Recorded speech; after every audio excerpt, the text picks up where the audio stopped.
할렐루야. 예, 여러분 찬송가 잘 들으셨죠? 오늘 부를 찬송가인데요. 그 찬송가를 지으신 분이 우리나라의 손양원 목사님이라고 하시는 훌륭한 목사님이 이 찬송가를 작사를 하셨어요. 음은 좀 약간 옛날 것처럼 들릴지는 모르겠지만도 여러분 그 내용 한 구절 한 구절 보면 오늘날 우리 기독교 소위 지도자라고 하는 사람들이 좀 잘 적응해야 되는 그런 구절이라서 제가 오늘 여러분들에게 그 찬송가를 추천드렸습니다. 그 찬양이 먼저는 아니고요. 먼저는 이제 구주의 십자가 보혈을 할 텐데요. 잠시 기도하고 시작하겠습니다. 하나님 아버지 감사합니다. 이렇게 하나님 이른 아침부터 하나님 말씀을 듣게 하시니 감사합니다. 이것으로 인해서 우리 삶이 변화가 되고 하나님을 경배하고 경외하는 우리의 모든 적극적인 삶이 될 수 있도록 주님 도와주시옵소서. 하나님을 섬기며 한 주님을 섬긴 우리 마음에 하나님 갈등이 없게 하시고 늘 주님 나와 함께하여 주셔서 늘 하나님과 교제하는 그런 우리 하루의 시작이 될 수 있도록 우리 주 하나님 도와주시옵소서. 예수님의 이름으로 기도합니다. 아멘. 오늘 먼저 부를 찬양은 구주의 십자가 보혈입니다.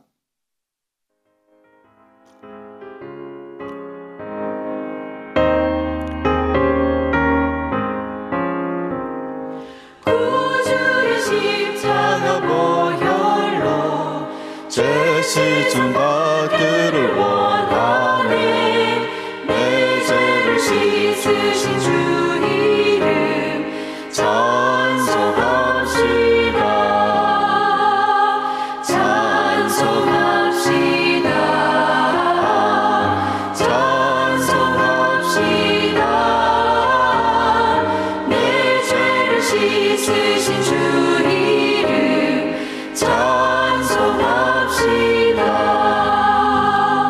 죄악을 속하여 주신 주 내 속에 들어와 계시네. 십자가 앞에서 주 이름 찬송합시다. 찬송합시다. 찬송합시다. 내 죄를 씻으신 주 이름 찬송합시다.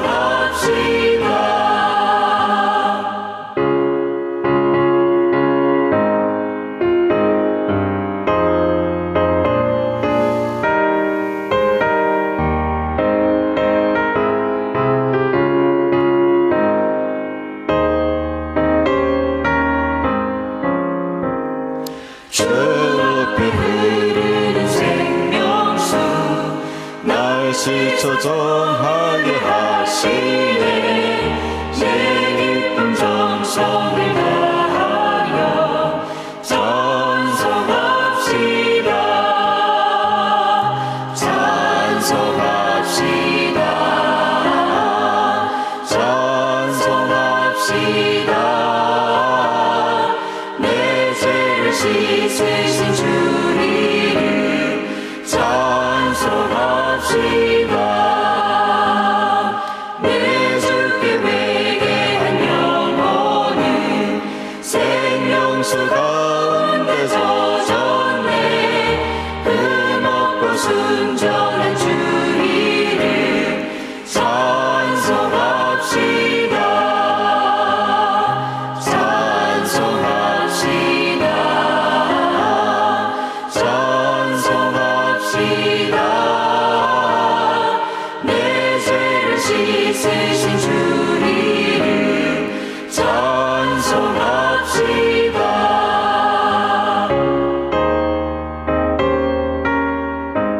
아멘. 아멘. 다음 곡은 541장 꽃이 피는 봄날에만.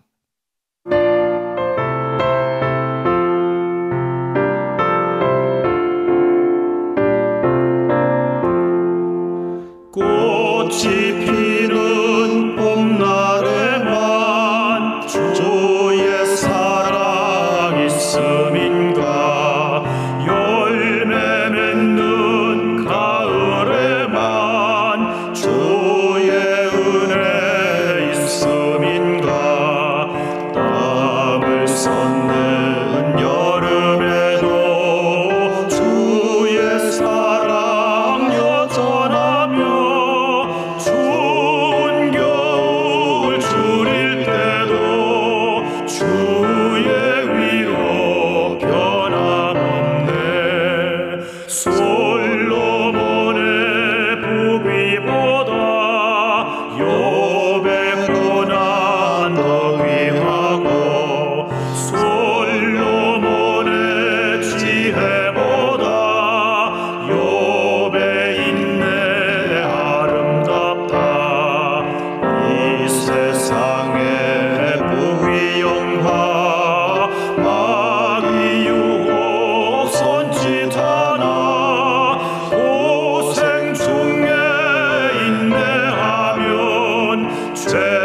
승리 이루리라.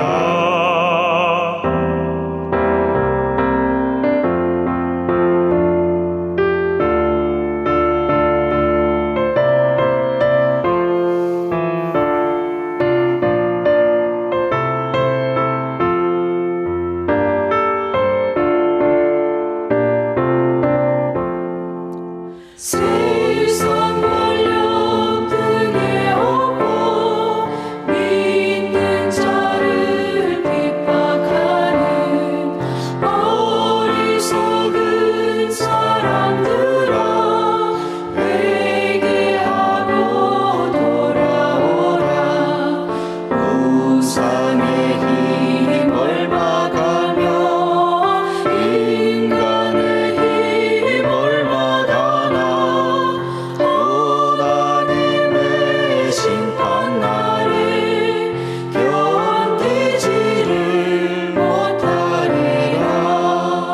저 천국을 바라보니 이 세상은 나그네 길, 죽음의 길 미하라며 나의 갈 길 막지 말라. 내게 맡긴 양을 위해 나의 결의 뼈마 위에 우리 주님 가신 길을 충성으로 따르리라.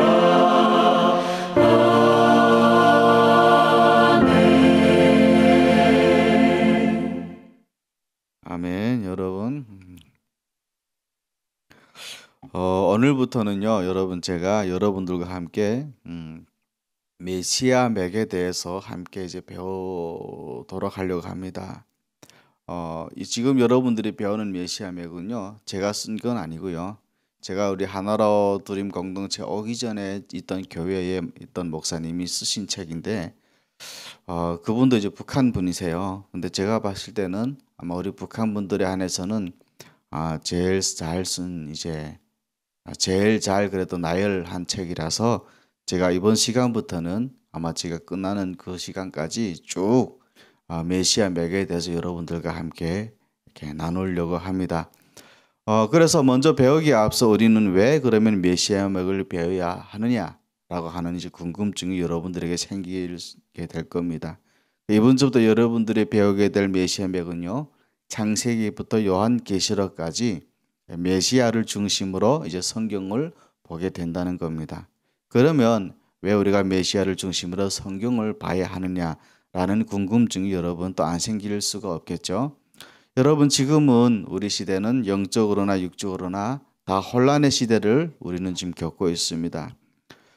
기존에 있던 전통적인 가치관들이 허물어지고 있고 세상은 새로운 가치관들로 하나씩 대체해 나가는 그런 시대에 지금 접어들었어요. 그래서 우리는 지금 이러한 가덕기를 살아가고 있기 때문에 굉장히 영적으로 혼란스러워하는 것이고 또 혼란스럽기도 합니다.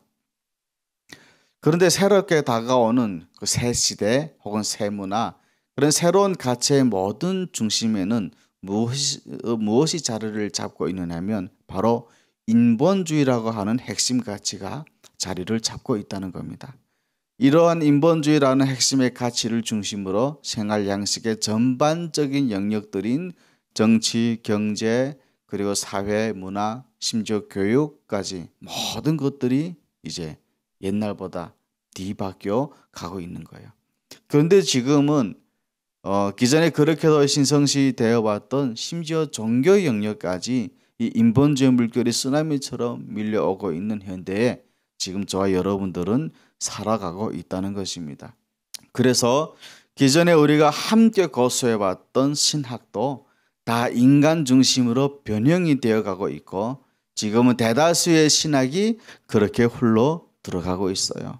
그러다 보니 우리 인류가 수천 년 동안 고수해왔던 하나님에 대한 믿음의 구조도 점점 이제 바뀌어 가고 있다는 거예요.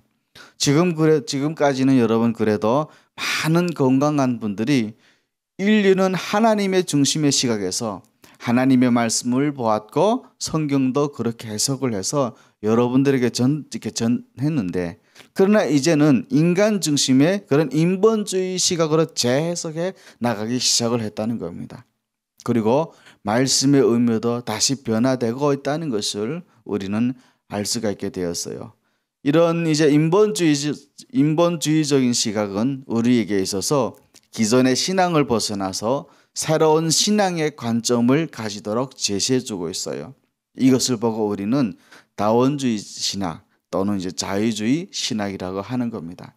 그런데 여러분, 이것이요 이제 새로운 문화의 옷을 입고 나오기 때문에 굉장히 선진화가 되어 있고 매력적이고 또한 심플하게 우리에게 다가오고 있다는 겁니다. 그러다 보니 이제 앞서 나가는 신학으로 비춰져 보이게 되기도 하죠. 반면에요. 이제 기존의 신학들은 낡은 것이 되어버렸고 뒤떨어져 있는, 쉽게 말하면 쓸모없는 것으로 평가받고 있다는 겁니다.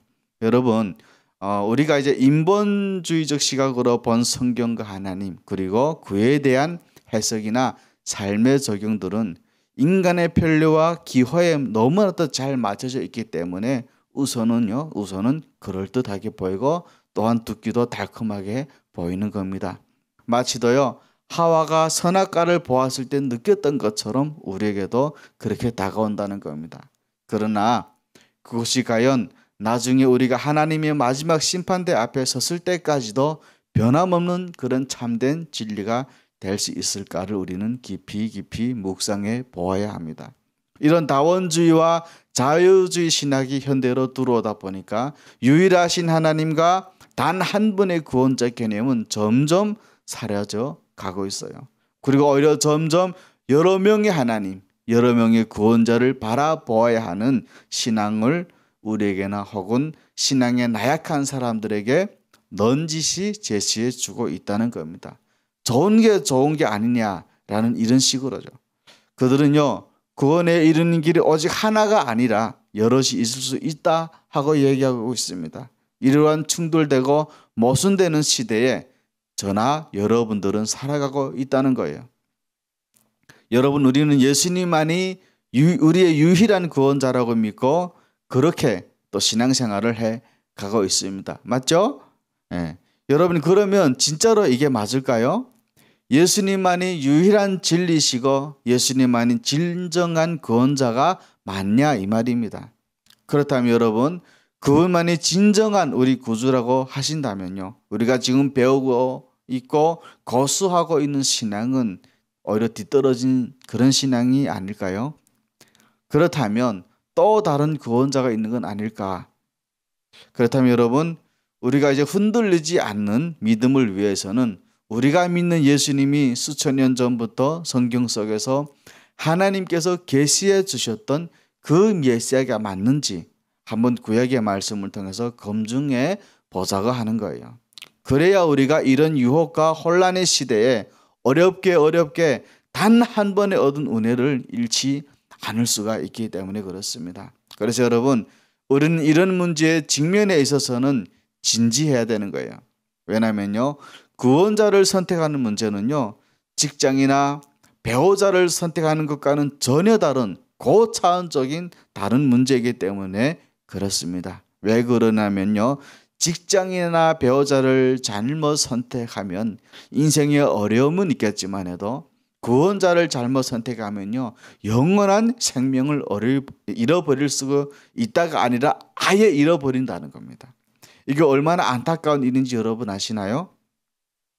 마치도 우리가요 북한에 살 때 김일성, 김정일이가 먹을 것을 주고 입는 것을 주는 줄 알았는데 그렇게 철저히 믿고 숭배해 왔는데 고난 행군을 거치면서 얼마나 많이 비통했고 얼마나 많은 절망을 했냐는 거예요. 그래도 그렇게라도 하나님 우리에게 자신을 보여주셨으니 이제는 절대로 우상을 하지 말고 우리 그 주님만을 따르는 그런 훌륭한 일꾼들이 이제 되어 가잖아요. 한 하나님 한 주를 믿는 것 같은데요, 만약 결과가 다르다면 얼마나 비통하겠냐 말입니다. 다원주의 신학을 믿는 사람들은요, 여러 구원자를 이제 백화점 진열장에 상품처럼 진열을 해놓고요. 그 중에서 자신에게 맞는 구미를 맞는 하나를 고르고 싶어 해요. 무슨 말이냐면 신도 내 발에 맞게 내가 원하는 신을 고르겠다고 하는 겁니다. 그러면 여러분 이렇게 되면요. 과연 누가 주인이 되는지 아세요? 당연히 인간이 주인이 되겠죠. 지금 인간이 주인이 되고 싶어하고 인간은 주인의 위치로 들어가고 싶어 한다는 거예요. 이렇게 새로운 신학이라고 하는 것은요. 하나님이 주인이었던 자리를 인간에게 돌리려고 하고 있다는 거예요. 한때는 한국 이런 말이 있었어요. 사람이 먼저다. 한때 이거 유행어처럼 돌았어요. 사랑하는 우리 하나로 드림 공동체 여러분, 하나님이 보시기에 좋은 사람이 되어야 진짜 사람인 겁니다. 인간이 보기에 좋은 사람은요, 결국은 자기 노예처럼 부리는 사람들을 보고 쓰는 언어라고 하는 거예요. 그래서 우리가 메시아 맥을 배워야 하는 진짜 이유는 예수님이 정말로 하나님이 계시해 주신 메시아라는 사실을 알고 믿기 위해서 배워야 한다는 겁니다. 그래서 그것을 먼저 믿어야 그 다음의 것도 우리가 믿어지기 때문에 그래요. 그 다음의 것이라고 하는 것은요, 바로 다시 오실 예수 그리스도입니다. 만약에 처음에 오신 예수님이 수천 년 전에 약속하신 대로 신실하게 오셨다는 것을 모른다면 나중에 오시는 예수님도 약속대로 다시 오신다는 것을 믿을 수가 없는 거예요. 왜냐하면요, 바른 대로 배우지 않는 신학이라고 한다면 그것은 믿는 것이 아니라 어떤 이에 의해서 복종하는 것이 되기 때문에 그래요. 이런 것은 신앙이 아닙니다. 여기까지 여러분 혹시 제 말이 좀 이해되시나요? 제 말이 어렵진 않죠. 그래도 그래도 저도 북한 언어로 쓰려고 노력은 합니다.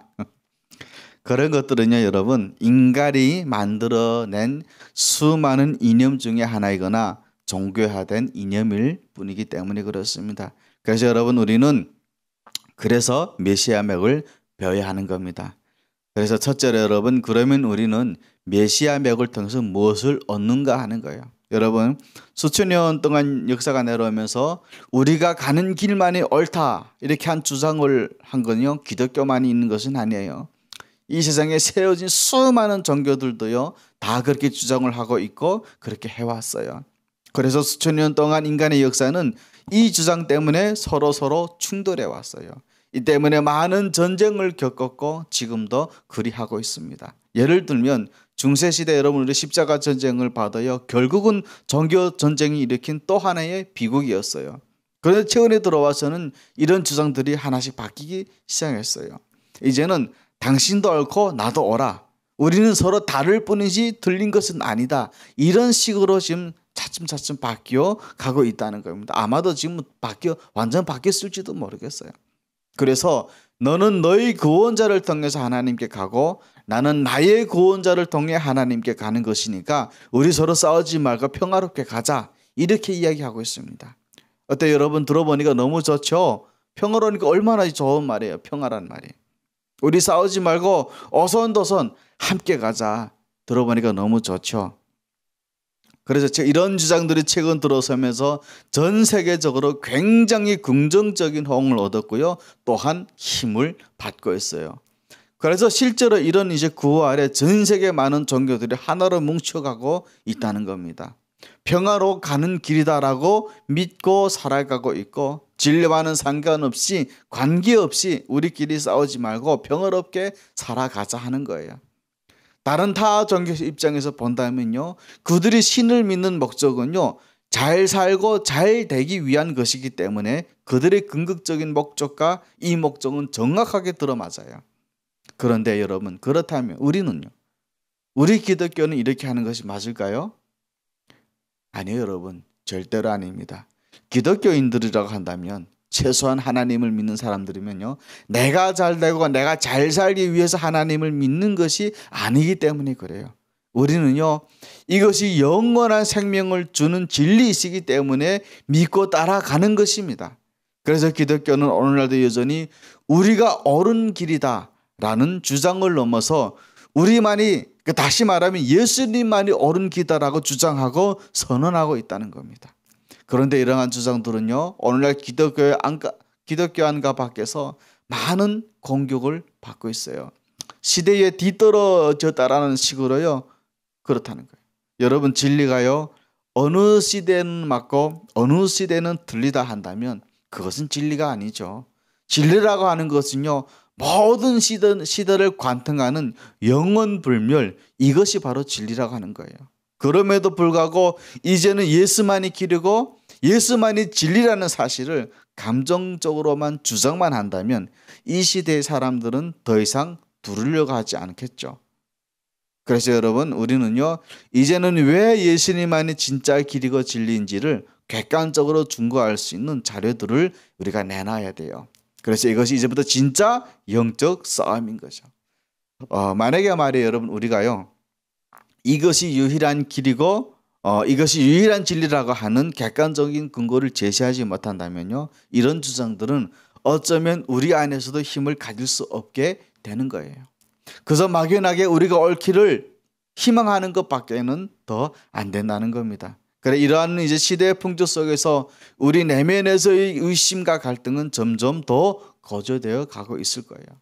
정말 예수님만이 유일한 길일까? 정말 예수님이 하나님께서 보내신 그 메시아가 맞을까? 그러면 예수님이 진짜 메시아라고 우리가 배우고 있는 것들을 메시아라고 한다면 우리가 이렇게 배우고 있는 것들은 그냥 주장일 뿐일까? 메시아가 맞다면 그 증거는 과연 무엇일까?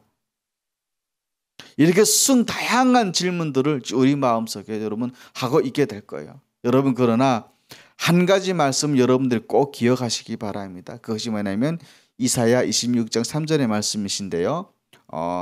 제가 이렇게 읽도록 하겠습니다. 주께서는 심지가 견고한 자를 평강하도록 지키시리니 이는 그가 주를 신뢰합니다. 라고 하는 이사야의 말씀을 여러분 꼭 기억하시길 바랍니다. 그래서 여러분 우리가 이 짧은 인생에서 수색하듯이 모든 종교를 다 알아볼 수는 없어요. 그러나 우리는 이 무수한 질문들 앞에서 절대 포기하지 말고 분명한 결론들을 내려야 하는 겁니다. 그리고 진짜 구원의 길을 찾는 사람들에게 이것만이 유일한 길이라고 하는 근거를 확실하게 내밀 수가 있어야 돼요. 그래서 더 이상 여러분 더 이상 기웃거리지 말고 흔들리지도 말고 하나님이 우리에게 주신 그 길을 온전히 걸어갈 수 있는 힘을 갖추어야 해요. 그러니까 구원의 도구를 쓰고 십자가를 지고 가야 되는 거죠. 그렇다면 여러분 그런 강한 힘은 어디서 어떤 방법으로 얻을 수가 있겠습니까? 그것은 바로 하나님이 구약시대에 수천 년 동안 내려오면서 선진자들을 통해서 메시아의 그림자를 조금씩 보내주셨잖아요. 그 그림자를 신약시대에 우리가 만난 예수님과 한번 세밀하게 비교를 해보면서 한번 맞춰보자는 겁니다. 그래서 정말 우리가 알고 있는 예수가 진짜 하나님이 우리에게 계시해 주신 그런 그림자와 일치하다면 오직 예수님만이 메시아라고 하는 우리의 절대적인 믿음은 의심할 여지가 없겠죠. 그리고 더 객관적인 진리로 오히려 증명이 되겠죠. 그리고 마침내 우리는 절대로 흔들리지 않는 예수님의 증인이 될 것입니다. 이것이 우리가 여러분 메시아 맥을 배우는 이유예요. 이해되셨나요 여러분? 내 말이 너무 빠르면 빠르다고 말씀하세요. 우리 민혁 형제들 그 글을 쓰세요. 좀 더 천천히 해달라 하면 제가 좀 조금 더 천천히 할 수가 있어요. 제가 우리 함경북도 사람이라서 말이 좀 빨라요. 자, 첫 번째로 여러분 뭐냐면 원시 복음의 메시아입니다. 여인의 후손에 대한 문제인데요. 창세기 3장 15절 이런 말씀이죠. 내가 너로 여자와 원수가 되게 하고 내 후손도 여자의 후손과 원수가 되게 하리니 여자의 후손은 내 머리를 상하게 할 것이요 너는 그의 발꿈치를 상하게 할 것이다. 이런 말씀이 있습니다. 우리가 읽는 창세기 3장에는요. 하나님이 처음 만드신 두 인간이 이제 선악과를 따먹는 이야기가 나옵니다. 이 사건 때문에 전 인류는 죽음으로 내몰렸어요. 어찌 생각해 보면 그냥 열매 하나를 이렇게 따서 먹었을 뿐인데 하나님이 너무한 거 아니야? 라고 하는 생각이 드실 수도 있겠어요. 문맥으로만 보면 그런 생각이 드는 건 당연할 수도 있죠. 그래서 우리는 이 사건을 좀 더 자세히 보아야 하는 거예요. 우리 하나님은요. 천지 만물을 지으시고 그 모든 것을 정복하고 다스리라는 명령을 창세기 1장 28절에 하셨어요. 아무런 대가도 없이요 피조물이었던 아담에게 그 아름다운 세상을 다 주셨던 거예요. 언뜻 이렇게 그냥 보면 그냥 주신 것 같지만 그거는 아니었어요. 그 아름다운 세상을 다 주시면서 여러분 단 한 가지 약속을 하십니다. 그것이 바로 뭐냐면 바로 에덴 동산 중앙에 있는 나무 열매를 가리키시면서 저거만은 먹지 말라고 명령을 하셨어요. 왜? 그것을 먹는 날에는 반드시 죽게 될 것이라고 명령을 하셨던 겁니다. 그래서 창세기 2장 10절에 17절에 보시면 선악을 알게 하는 나무의 열매는 먹지 말라. 내가 먹는 날에는 반드시 죽을 것이다. 반드시 죽을까 말까도 아니에요. 반드시 죽는다 라고 하나님께서 칼같이 말씀을 하셨어요. 그 나무에 대하여 창조자 하나님께서는 피조물에 불과했던 아담에게 약속을 하신 겁니다. 자, 예시를 하나 들게요. 여러분, 지금 시대는 많은 사람들이 동물들을 이뻐하는 시대예요. 그래서 지금 그걸 보면요, 이런 말 하면 어떻게 되는지 모르겠지만요, 아기보다는 유모차에 이제 아기 유모차에 오히려 강아지들이 공주처럼 앉아가지고 가는 그런 더 많은 그런 시대가 되어버렸어요. 그런데 그렇게 이뻐는 하지만 그렇다고 구두라고 약속 같은 것을 하지는 않아요. 왜냐하면 그들은 우리와 동등한 존재가 아니기 때문에 그렇다는 겁니다. 인격이 아니기 때문에 이뻐는 하지만 그런 그들과 약속을 하진 않아요. 그렇게 본다면 여러분, 하나님과 인간의 존재 차이는요, 전능자와 뒷굴과의 차이보다 더 커요. 그런 아담에게 하나님이 지금 약속을 하신 거예요. 상상도 할 수 없는 그런 불가능한 일들이 일어났다는 거죠. 그러면 왜 하나님은 이런 엄청난 존재의 차이에도 불구하고 티끌 같은 아담에게 약속을 하셨을까 하는 거예요. 물론 여러 가지 이유는 있겠지만요, 오로지 주권적인 의미에서만 이 사건을 보도록 하겠습니다. 여러분, 세상 창조는 하나님이 하셨지만 창조된 세계의 소유권은 아담에게 하나님께서 주셨어요. 그런데 아담이 이런 권한으로 인해서 자칫 잘못해서 자신의 주인이 하나님이라는 것을 잊지 않도록 그에게 특별한 장치를 주셨는데, 이것이 바로 우리가 아까 말했던 중앙나무의 열매였던 겁니다.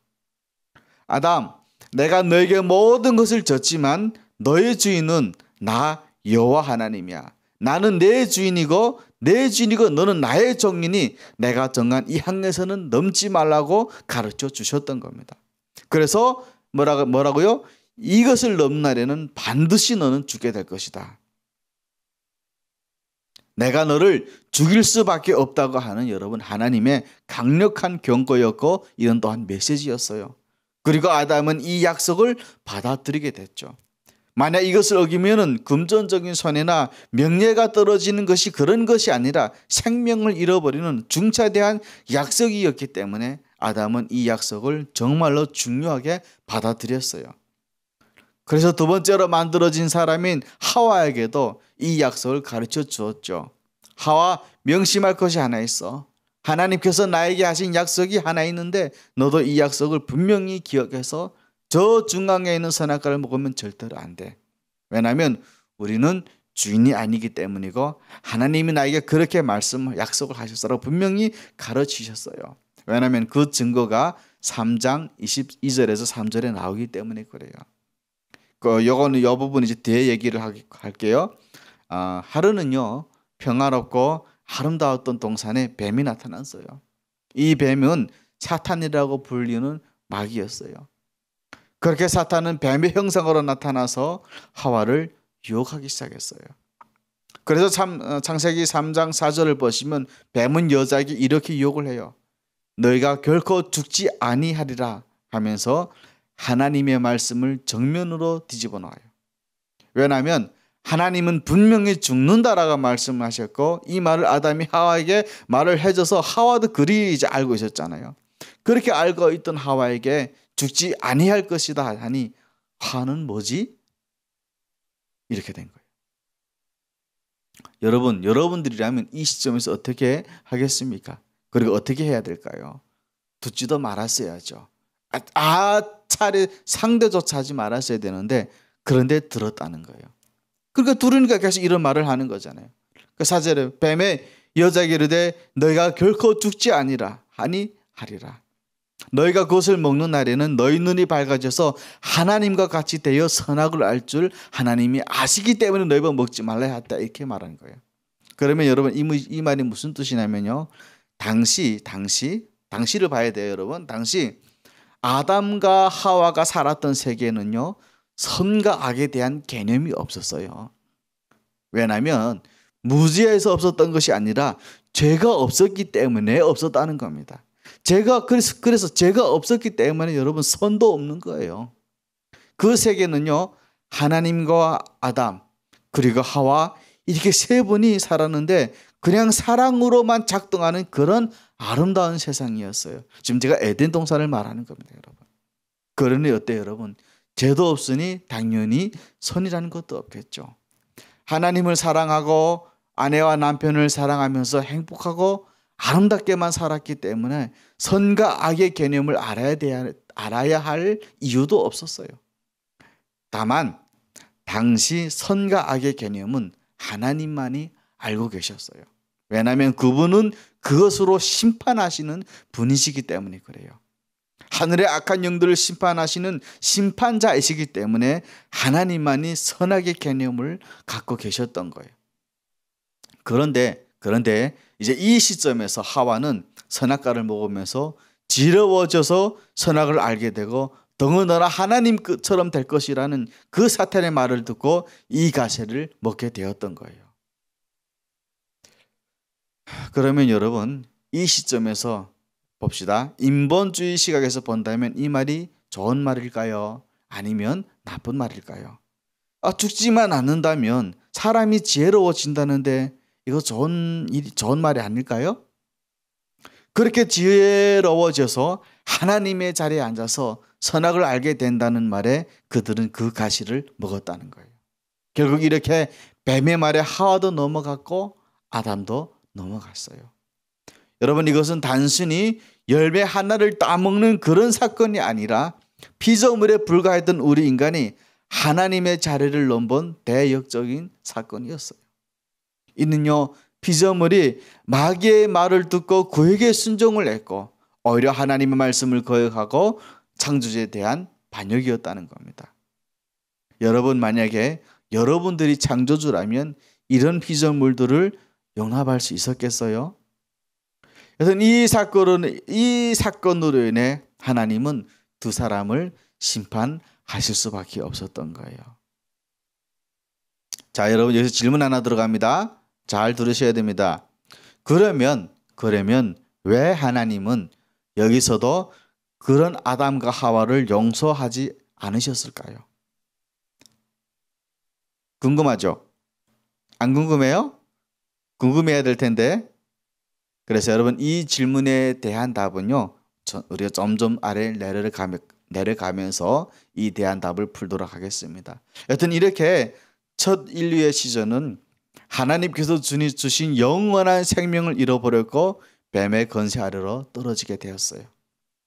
하나님으로 인해 흙으로 만들어진 그 티끌과 같은 피조물들에게 그분의 생기가 들어가서 생명을 얻는 큰 사랑을 입었지만 결국에 그들은 자신들의 범죄로 인해서 영원히 죽어야만 했어요. 여러분 이것은 왜냐하면 절대로 돌이킬 수 없는 하나님과 인간과의 약속이었기 때문에 그래요. 그런데 여러분 여기에 문제가 하나 있어요. 그것이 무슨 문제냐면 하나님이 아담과 하와를 너무너무 사랑하신다는 거예요. 흙인 이 인간들을 한마디 말씀이면 다시 흙으로 없애야 하시는데 너무너무 사랑하시기 때문에 이들을 죽일 수가 없었던 거예요. 그러니까 그렇다고 하나님이 인간들처럼 사랑하니까 없었던 일로 하자고 그냥 덮을 수도 없었어요. 왜냐하면 여기서 만약에 하나님이 이 죄를 덮어버리셨다면 하나님의 공의가 허물어지기 때문에 그래요. 여러분, 하나님의 공의가 허물어진다면 누가 하나님의 심판을 정당하게 받아들이겠어요? 이렇게 큰 죄를 지어도 못 본 죄 하시는데 과연 누가 죄를 두려워하겠느냐 하는 거예요. 그래서 이들은 하나님의 공의로 인해 죽어야 했지만 또한 그럴 수 없는, 정말 하늘의 지혜로나 땅의 지혜로도 풀 수 없는 아주 난해한 사건이었던 거예요. 그 어떤 지혜로도 해결할 수 없는 상황이었고, 그래서 온 천지가 지금 하나님의 판결을 지켜보고 있는데 하나님께서 이런 선포를 하십니다. 창세기 3장 19절에 보시면 내가 흙으로 돌아갈 때까지 얼굴에 땀을 흘려야 먹을 것을 먹으리니 내가 그것에서 치함을 입었습니다. 너는 흙이니 흙으로 돌아갈 것이니라 는 판결을 하셨어요. 여러분, 너는 흙이니 흙으로 돌아가라는 말씀은 무슨 말씀이냐면요, 죽어서 왔던 곳으로 다시 돌아가라는 말씀이에요. 다시 말해서 형체를 없애버리겠다고 하는 말씀이었어요. 그렇게 아담과 하와는 죽음을 선고받았습니다. 여러분, 이 안에는요 저도 있었고 여러분들도 있었어요. 그렇게 인류의 시작이었던 아담이 죽는다면 우리는 이 세상이 없었겠죠. 어쩌면 우리는 이 땅에 태어날 아마 기회조차 얻어보지도 못하고 사라졌을 수도 있어요. 그런데 여러분, 그 순간에 하나님이 놀라운 일을 하나 하십니다. 그것이 뭐냐면요, 하늘도 땅도 아무도 상상하지 못했던 일을 하나님께서 직접 행하셨던 겁니다. 원래 본래의 말씀대로 한다면 아담과 하와를 어떻게 해야 할까요? 아마 그 자리에서 그들을 바로 죽여야 했겠죠. 그런데 하나님께서 그들을 죽이신 것이 아니라 아무 죄도 없는 양을 가져다가 산채로 그 자리에서 죽이십니다. 그리고 그들의 보는 앞에서 다 내장을 빼고 사지를 자르시고, 그렇게 가죽만을 남겨놓았을 때 하나님의 분노의 불이 나와서 모든 것을 싹 다 태워버려요. 지금요, 아담과 하와는 이런 하나님을 본 적이 없어요. 에덴 동산에 살 때는요, 사랑의 하나님만을 대면하고 살았었는데 이런 무시무시한 하나님의 심판 하나님을 처음 봤으니 이들이 얼마나 무서웠겠어요. 양이 이토록 끔찍하게 죽어가는 모습에서 이들은 죽음이 무엇인지를 알게 되었고요, 하나님께서는 이들에게 그런 죽은 양의 가죽으로 옷이라는 것을 지어서 입혀 주셨던 것입니다. 미래가 지금 30분 됐어요? 11분이면 내가 15분까지만 하면 되겠네. 창세기 3장 21절에 보시면 여호와 하나님이 아담과 그의 아내를 위하여 가죽옷을 지어 입히셨다라고 했습니다. 여러분, 가죽옷을 집히는데 갑자기 에덴 동산에서 가죽이 어디 있겠습니까? 당연히 무언가가 죽어야 가죽이 생길 거 아니에요. 그래서 이제 드린 말씀입니다. 여러분, 이것이 뭔지 아시죠? 이것이 바로 제사라는 겁니다. 죄를 지은 인간이 하나님 앞에 죽지 않고 살 수 있는 당시의 유일한 방법이었어요. 이런 어린 양의 희생으로서 죄를 범한 그들의 수치스러운 몸이 가려졌고 양처럼 죽어야 했던 두 사람은 오히려 살게 되었던 것입니다. 여러분, 이것은요, 인간이 고안해낸 지혜와 방법이 아니에요. 오직 하나님만이 만드실 수 있는 신비한 방법이었던 거예요. 그래서 하나님께 나아갈 수 있는 유일한 방법은요, 땅의 지혜나 하늘의 지혜로도 아닌 오로지 이 제사 외에는 다른 방법으로는 범죄한 인간이 하나님께 나아갈 수 있는 길은 없었다는 거예요. 이렇게 아담과 하와는요, 자신들의 죄가 어떻게 용서되는지를 적나라하게 지켜봤어요. 어린 양의 피 흘리는 제사를 두 눈으로 생생하게 목도하면서 그로 인해 자신들이 살았다는 것을 비로소야 알게 되었던 거예요.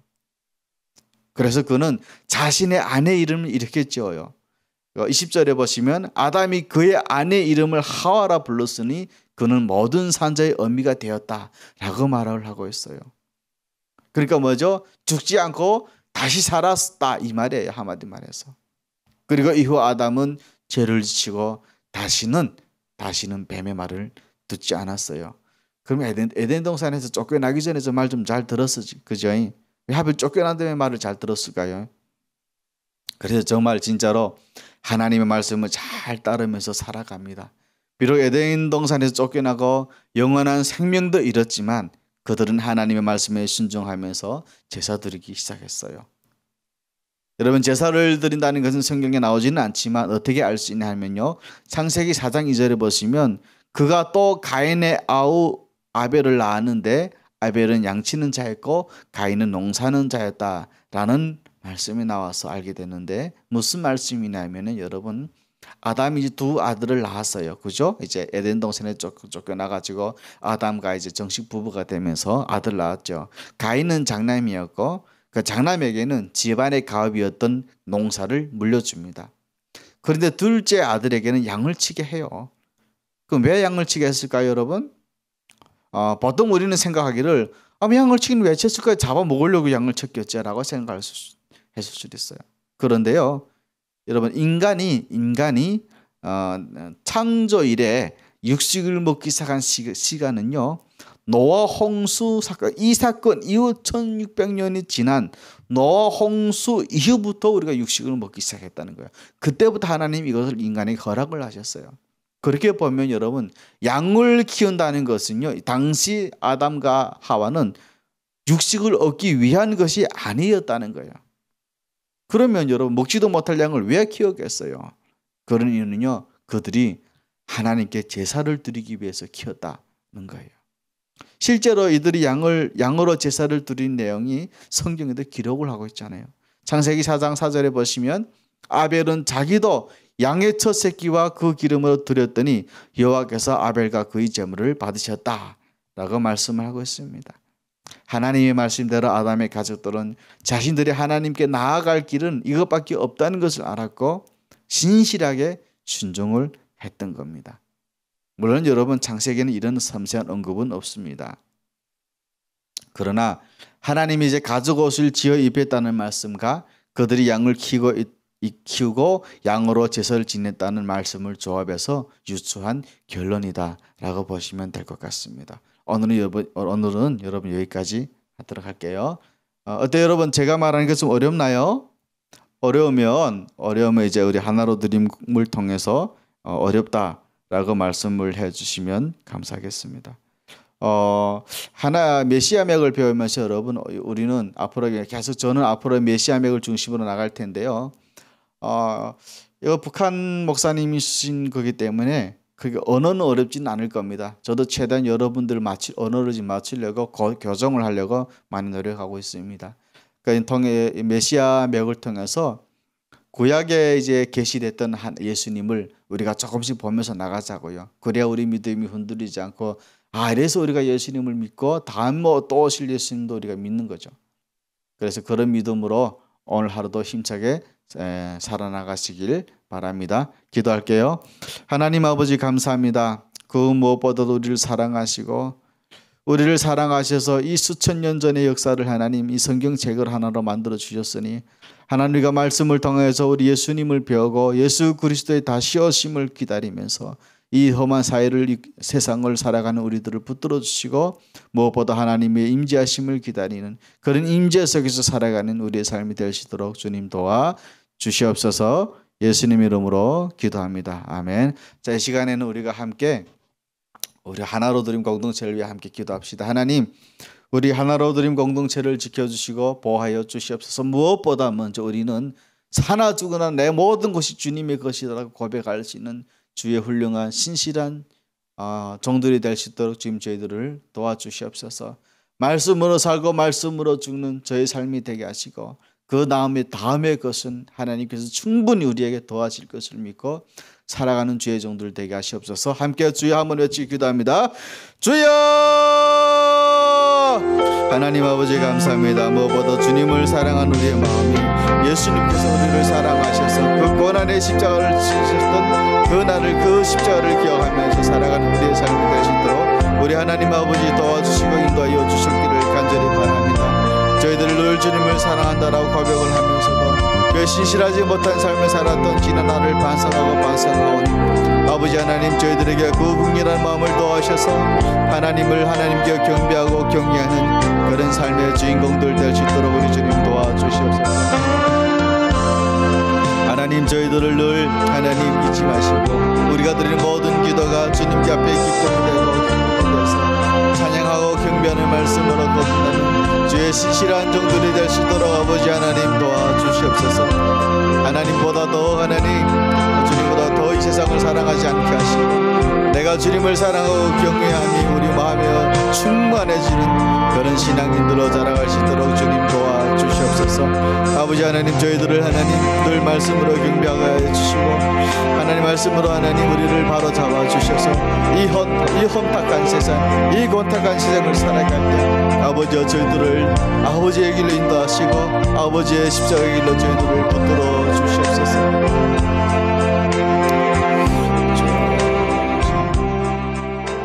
다음으로는요 우리 하나로 드림 우리 성희연 목사님과 또 우리 장로님들과 또 우리 하나로 드림을 연합을 해서 후원해 주시는 우리 후원자들도 있어요. 여러분 이분들에게 하나님의 공의로 하나님 사랑으로 백배 천배 아름다운 결실을 부어주시기를 기도합시다. 여러분들이 우리가 함께 기도해야 그분들도 살고 우리가 살아요. 하나님 그들에게 하나님의 아름다운 열매로 더욱 풍성하게 내려주셔서 하나로 드림을 위해서 섬기고 헌신하는 일에 하나님께 기쁨이 되는 그런 사역으로 그런 마음으로 함께 동참해 나가시도록 주님 도와주시옵소서. 특별히 또 성혜원 목사님을 붙들어 주시고 성혜원 목사님의 모든 이제 사역과 건강을 우리 주님께서 지켜보아 주시고 이를 위해 협력하고 계신 우리 장로님들을 세 분의 장로님들을 주님 축복하여 주시고 또 우리 박진영 목사님 또 우리 유진복 목사님도 축복하여 주셔서 이루고자 하는 모든 일들이 우리 주님 안에서 평탄대로 열리시도록 주님 도와주시옵소서. 한번 기도하고 제가 마무리에 기도하고 마치도록 하겠습니다. 기도합니다. 주여 하나님 아버지 감사합니다. 하나로 드림을 세워주셨사니 하나로 드림을 통하여서 하나님의 놀라운 은혜와 은총이 임하기를 원합니다. 이를 위해서 함께 수고하는 우리 성현 목사를 붙들어 주셨고 하나님 영적으로나 육적으로나 하나님 더욱 하나님 강력한 힘의 힘을 공급하여 주시옵소서. 그래서 하나님 그 모든 것이 하나님의 은혜임을 깨닫고 하나님의 영광임을 알게 하여 주셔서 여정으로서의 맡은 바 사명을 잘 감당해 나갈 수 있도록 우리 주 하나님 도와주시옵소서. 또한 하나님 함께 동역해 나가고 계시는 우리 세 분의 장로님들이 있습니다. 장로님들에게도 은총 위에 은총을 더해 주시고 힘에 힘을 공급하여 주셔서 하나님 이 길을 함께 걸어가며 있어서 진짜 어떤 지혜로 다 하지 말고 하나님의 주신 지혜로 잘 분별하면서 순종하며 나갈 수 있도록 우리 주님 도와주시옵소서. 또 이 사역을 동력하고 계시는 우리 박진영 목사님, 유진보 목사님도 붙들어 주셔서 하나님 서로가 협력하여 아름다운 선을 이루게 하시고 그 어떤 말로도 하나님 다툼이나 허용이 되지 않도록 주님 도와주시옵소서. 하나님 우리가 하나님의 기쁨이 되는 것은 우리가 서로 연합을 해서 아름다운 선을 이루는 것이 기쁨입니다. 하나님 인간의 생각으로 머리를 잘못 쓰는 그런 하나님 그런 불합리한 일들은 하나로 드림에 일어나지 않도록 주님 도와주시옵소서. 그래야 하나님 우리 하나로 드림 공동체에 사랑하는 공동체인들이 있습니다. 하나님 이들이 아프지 않고 더욱 건강하여서 맡은 바 모든 하나님 있는 그 자리에서 사역을 잘 감당해 나갈 수 있도록 우리 아버지 하나님 도와주시옵소서. 우리 중국에 있는 사랑하는 공동체 하나하나 한 명 기억하셔서 하나님의 말씀으로 영적인 충만함을 채우고 하나님 가족이 평안하며 모든 자녀들이 복을 받아서 하나님 이 시대의 훌륭한 자녀들로 성장할 수 있도록 우리 주님 도와주시옵소서. 감사합니다. 하나님 아버지 우리가 이 세상을 살아가는 시간은 그리 길지 않습니다. 긴 것처럼 느낄 뿐이지 사실 뒤를 돌아보면 100세까지 산다 해도 50살은 죽어서 가는 목숨들입니다. 하나님 우리가 살아가는 이 삶을 이 시간 하나님을 경외하고 경배함이 우리의 뼛속까지 스며들게 하시고 하나님을 사랑함이 예수님께서 우리를 위해 지셨던 그 십자가의 사랑처럼 우리가 서로 사랑하고 협력할 수 있도록 주님 도와주시옵소서. 함께 협력하고 동역하는 수많은 주의 종들이 있습니다. 때로는 힘들고 지칠지라도 주님 그들에게 힘을 공급하여 주셔서 내가 아닌 주님께서 하신다라는 생각으로 이 길을 함께 걸어가게 하시고 손에 손을 맞잡고 아름다운 선을 이루는 하나로 드림 공동체가 될 수 있도록 주여 도와주시옵소서. 감사합니다. 살아계신 예수님 이름으로 기도드립니다. 아멘. 여러분 계속 중보 기도 이어가도록 하시겠습니다.